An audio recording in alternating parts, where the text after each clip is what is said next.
Good Friday morning. Today is a special day for the incoming Ball State class. Find out more about Ball State's annual Student Admitted Day. And economists are saying new tariffs may cost Americans big. Find out why.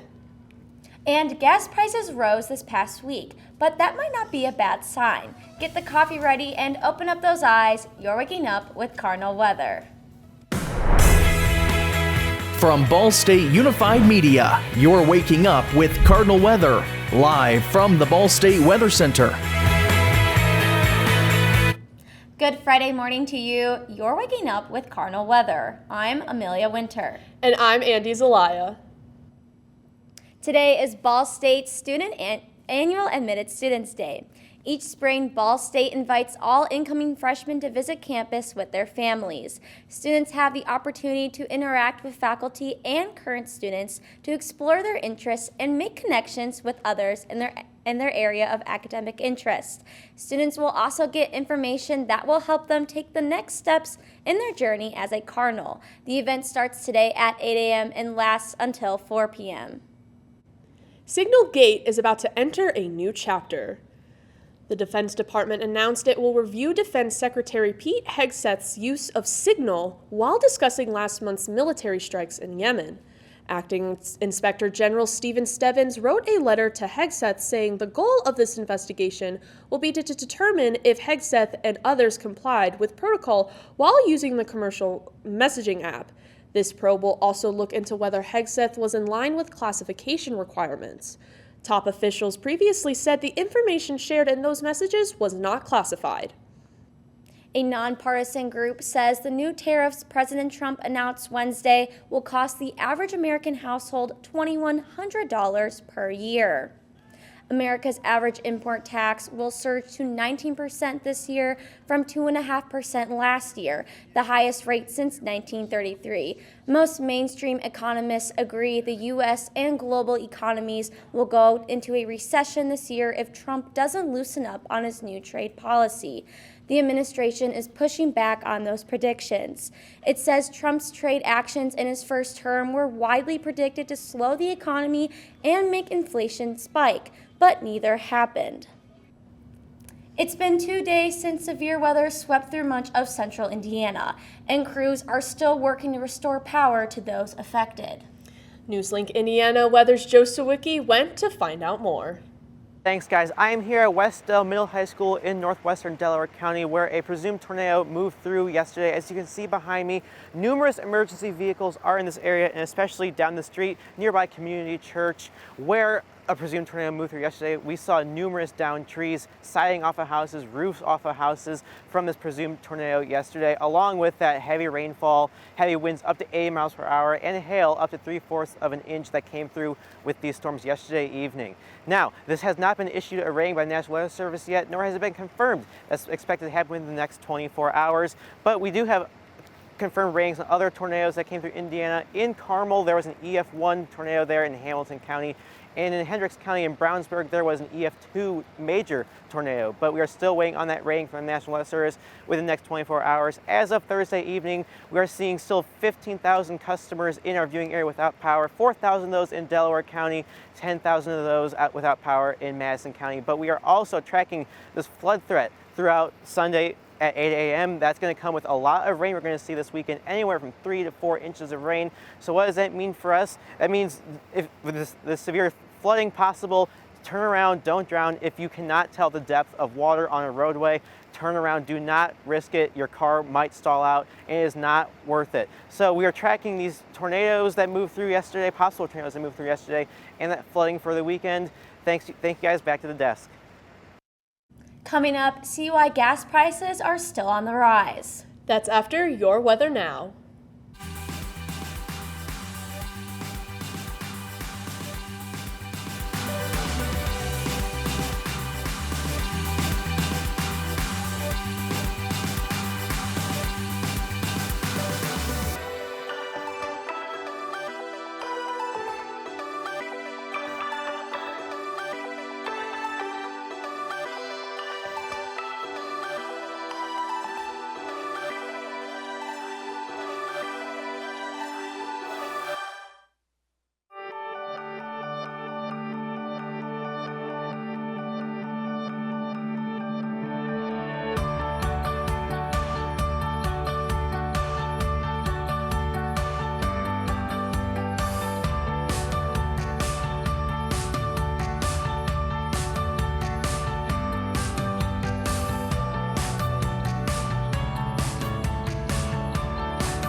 Welcome back. Gas prices rose again this past week, and it was a bigger jump than the previous week. AAA says gasoline jumped by more than 10 cents to $3.26 a gallon this past week. It says refinery maintenance and the switch to a summer blend are among the factors driving the increase. The last time the national average for a gallon of regular gas was $3.26 was in September. AAA says that's consistent with seasonal shifts, and it says current prices remain below the levels seen this time last year. A nuclear-powered rocket could cut travel time to Mars in half. That's according to British startup Pulsar Fusion, which has unveiled a space rocket concept called Sunbird. It's designed to meet a spacecraft in orbit, attach to it, and carry it to its destination at breakneck speed using nuclear fusion. They say the rocket can achieve speeds of up to 500,000 miles per hour. The fastest object ever built, NASA's Parker Solar Probe, peaked at 430,000 miles per hour. The project is in early stages of construction, but the company hopes to achieve nuclear fusion in orbit in 2027. One American automaker is now offering employee pricing on many of its vehicles to all its customers in the United States. The new initiative from Ford went into effect Thursday and will run through June 2nd. It comes the day after President Donald Trump officially announced a 25% tariff on all imported vehicles. Ford says it is offering the deal amid the uncertainty many Americans have over how exactly the tariffs will impact them. The automaker does have exclusions to its offer. Specialty Mustang and Bronco vehicles, Raptors, as well as the 2025 Expedition and Navigator SUVs aren't eligible for employee pricing. Customers also won't be able to get the offer on Super Duty trucks. Nintendo has unveiled the Switch 2. The original hybrid game console came out 8 years ago and was widely successful. With this sequel, Nintendo must prove it can follow one blockbuster hit with another. The Switch 2 will launch on June 5th for $450, which is quite a bit more than the first generation model's $300 price. In January, the video game company disclosed only the new console's design and compatibility with previous generation games. But on Wednesday, Nintendo revealed specific details about the Switch 2 for the first time, including specifics about hardware. That is so cool. I'm glad they're coming out with a new one. That's so cool. Yeah, very expensive though. Yeah, very expensive. But we're going to have a look at the weather with Rachel. Thank you so much. As we take a look at our current temperatures right now, we see that it is currently 46 here in Muncie, 44 in Kansas City, and 50 out west in LA. And for our highs, we are going to see high 50s in the Midwest today, and then high 50s as well in those central plain areas. But as we blast out west, we are going to see low 60s. And for our current watches and warnings, we are currently under a flood watch, which is what this dark green indicates. But down south, this sort of neon greenish color indicates that there is a flood warning driven by, as well as flash floods down in Kentucky. But just south in the Oklahoma region, this yellow means that there is severe thunderstorm watch, but these orange indicates severe thunderstorm warning. And just west of that in New Mexico, we see that there is a winter weather warning, and that is what that pink means, but this blue in northern Texas indicates that there is a winter weather watch. And just north of that in the Montana area, northern North Dakota, we see that there is a winter weather advisory bringing about snowfall. And taking a look at our radar, we see this severe thunderstorm watch as well as warnings here down in Oklahoma. And up north, we kind of see the snow making an appearance as well. And as we look at our precision cast, we sort of start to see moving into the evening today, we see more moisture, more cloud coverage moving into our area, bringing about that rainfall later tonight. And as we continue on into tomorrow, we see it continues to move and sort of starts to tighten up, and we see more snowfall out west as well. And then as we continue on with Saturday, we see it just continues to keep moving and moving throughout the south and into the Midwest. And then as we move into that evening time, we see it sort of starts to make a wrap up, and then into Sunday we see it sort of starts to move out of our area. And with all this rainfall coming, what do you guys think? Well, what do you guys think of it? You know what they say, April showers bring May flowers, so I'm excited. Maybe the flowers will come after this. No, I agree, but I would like some nice sunny days though. It's crazy that we got like that nice, beautiful, nice, warm, sunny day, and then a tornado warning the next day. No, yeah. Well, hopefully the weather isn't too bad. Yeah. But yes, well, thank you so much, Rachel. Coming up, find out how a pair of Ball State professors assist in NewsLink, Indiana. That's after Your Weather Now.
Welcome back. The time is 8:12 and you're taking a live look at the site of the new Performing Arts Center.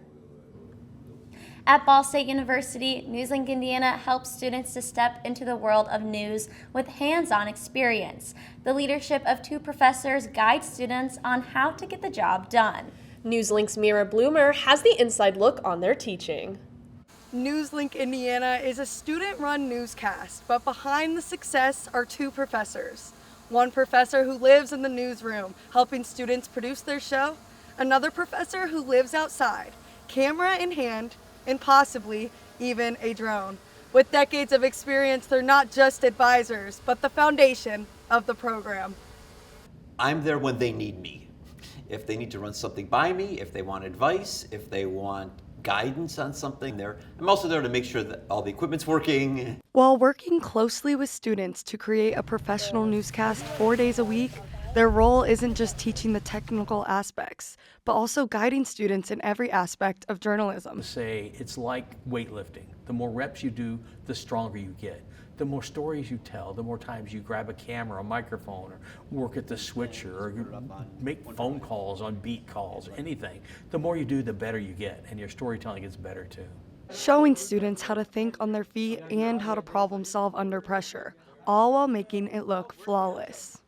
And you can see the difference when students are in NewsLink. They are really career ready as soon as they graduate. Dedicated to ensuring that NewsLink Indiana serves its local audience both on campus and in Delaware County. For the community, they can go out and cover stories that maybe aren't getting covered otherwise, just by the nature of the business.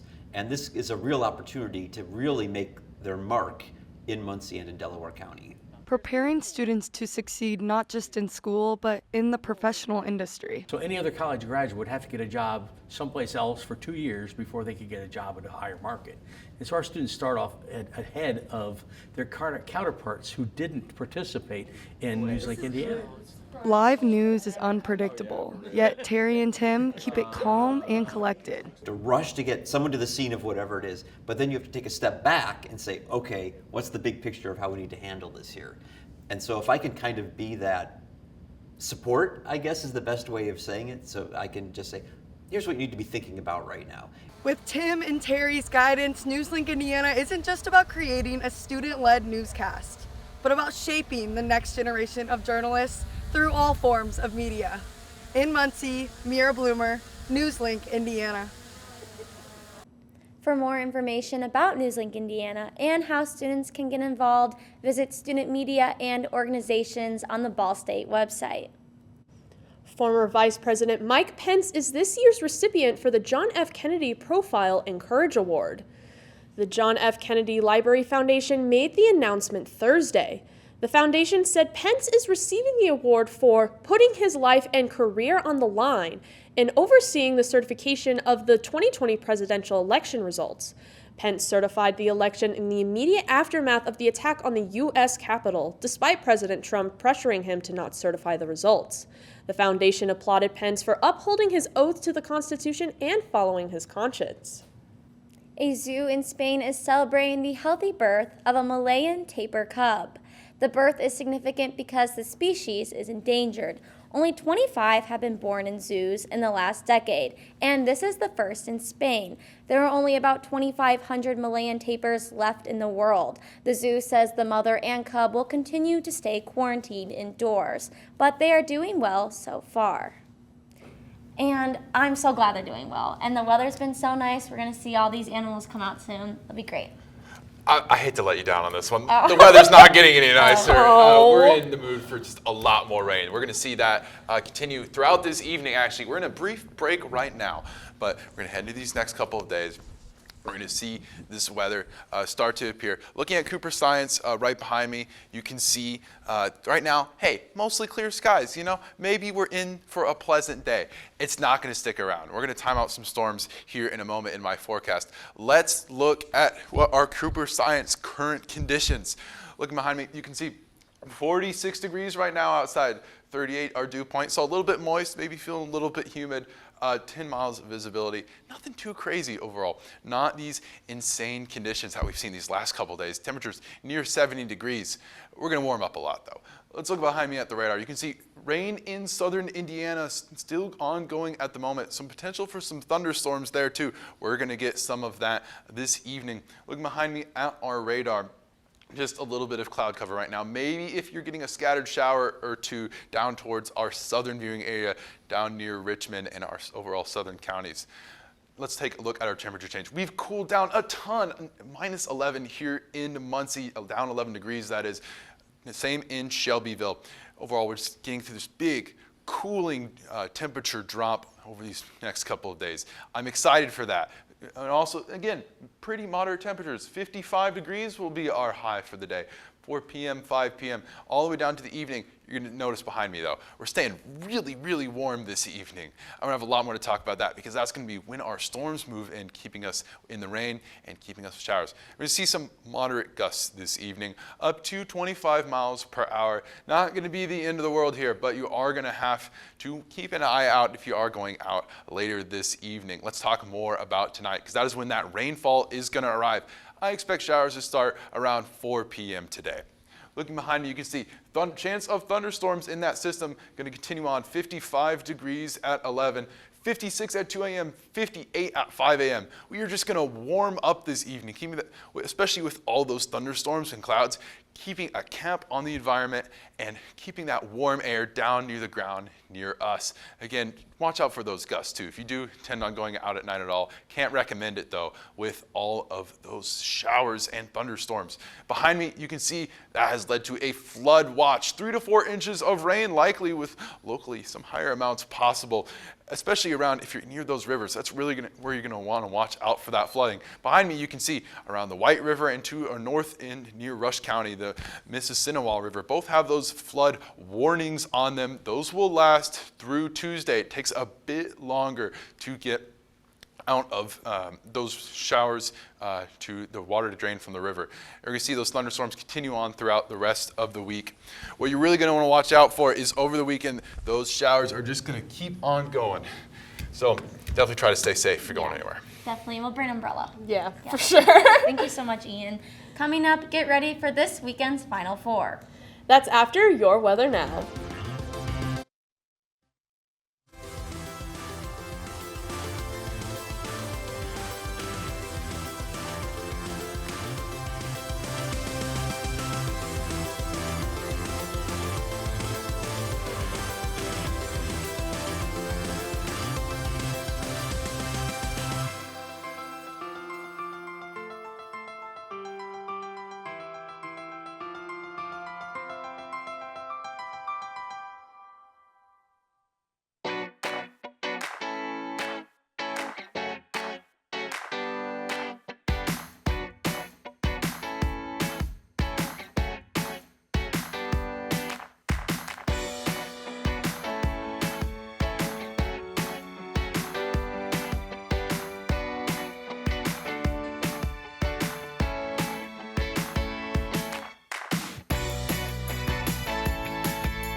Welcome back to Cardinal Weather. I'm Camden Jackson. I'm Calvin Scott with sports. This is the second time ever that the Final Four has had all number one seeds. Here's what to look forward to.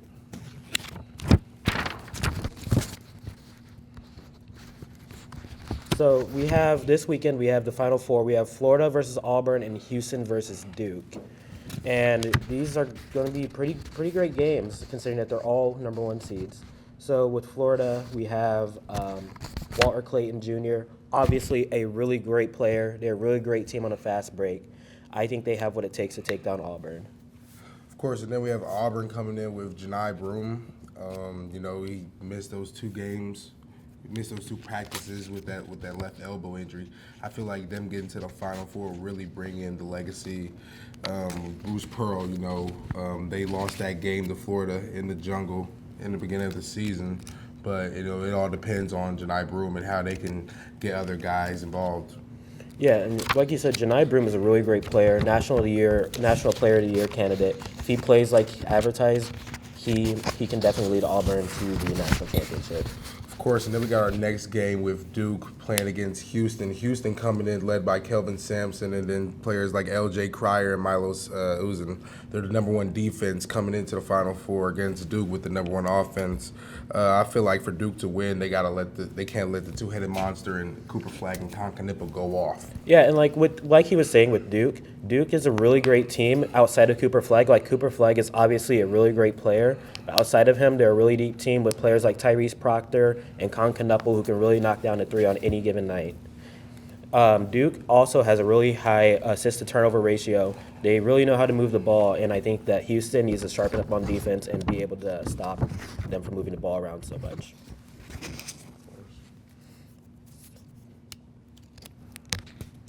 And then for our picks for the Final Four, we have Duke and Auburn for me, and then for Camden, we have Houston and then Auburn. So I have Houston and Auburn in the national championship game because Houston, obviously number one defense in the country. I think that if Houston can really stay sharp on D, stop Duke's high-powered offense, then they can really make it to the national championship.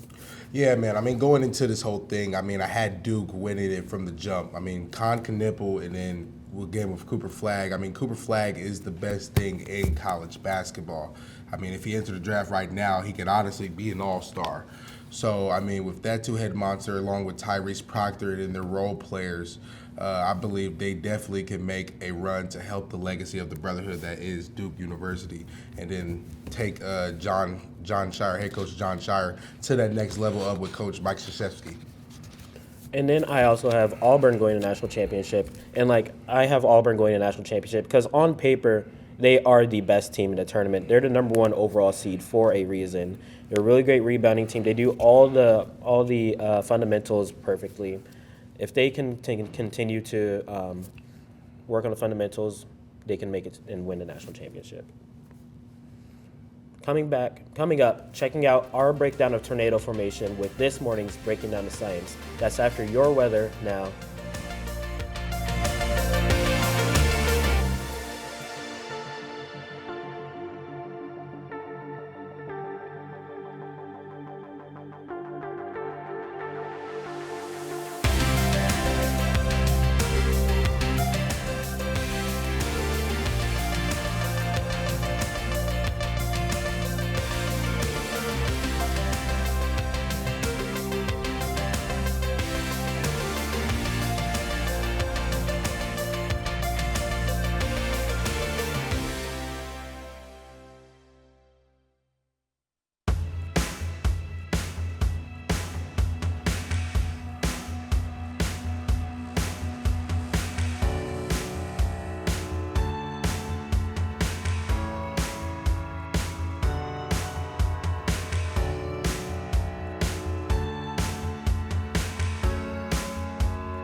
Welcome back. Now we are going to be breaking down the science with Elizabeth.